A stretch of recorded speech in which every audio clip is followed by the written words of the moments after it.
Penelusuran aset mewah tersangka Ratu Arisan Online Rizky Amalia Solihin perlahan mulai terungkap. Terbaru pihak kepolisian akhirnya sudah menemukan sebuah mobil mewah milik Ame dan suaminya tersebut. Mobil Mitsubishi Outlander jenis sport putih yang ditaksir dengan harga hampir setengah miliar itu ternyata sudah dipindahkan kepada orang lain. Dan saat ini memang penelusuran aset masih dilaksanakan.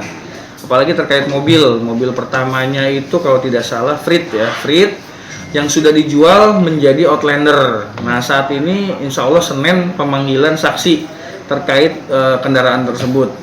Lalu aset-aset lainnya memang sama-sama kita ketahui ya beberapa yang sudah tidak ada. Nah ini yang coba kita dalami lagi, apa memang sudah tidak ada, apakah dipindahkan sama yang bersangkutan. Nah, ini kita dalami.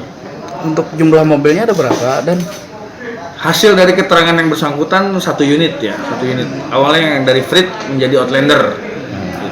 Kalau yang masalah mobil-mobil lain katanya punya orang. Selain telah menemukan mobil mewah, pihaknya juga masih menyelidiki soal bisnis kuliner milik Ame yang juga menjadi atensi kepolisian.